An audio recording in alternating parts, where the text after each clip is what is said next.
So Phantom Breaker Battlegrounds Overdrive was actually a viewer request. Speaking of that, if you guys have a game that you want me to review, consider joining my Discord and drop some suggestions in the appropriate channel. I'll try my best to get to them, but I can't promise I'll play everything suggested, but if the game looks cool and it sparks my interest, I'll consider it. With that being said, Petty, if you're watching this review is for you. So Phantom Breaker. Prior to this review, I've never heard of this series or the spinoff. Phantom Breaker is an anime fighter developed by 5PB, who is now known as Magus Inc.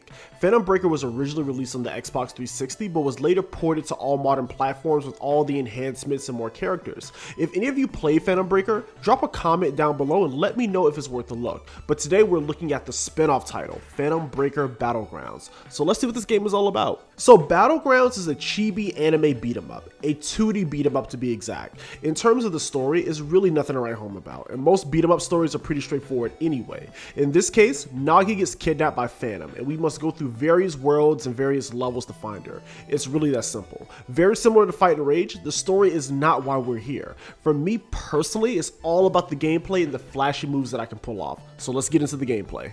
Now this game, wow. I thought what I played in Fight and Rage was fast paced. This game takes that to a whole nother level. This game is not only super flashy and fast, but there's so much going on the screen at one time. You have different characters to choose from, but I really grew fond of Makoto. Her swordplay, her moveset, and just how she handles mesh very well with the playstyle that I typically use. You have light, medium, heavy attacks, and a special move that you can use as well. So experimenting with different combos is definitely encouraged. Now, I love how this game mixes some of the fighting game controls and button combos to pull off cool moves here. And since this game is a spin-off of a fighting title, it makes perfect sense. It adds a bit of complexity and depth to the relatively simple gameplay mechanics. There's also an overdrive move as well that really packs a punch and is really great for crowd control. So if you're caught in a bind, overdrive. You also have plane switching, which allows you to attack enemies in the background and the foreground, and I also found that pretty cool. Now, to give you guys a heads up, this game is definitely a bit on the difficult side. With so much going on and enemies and bosses being really aggressive,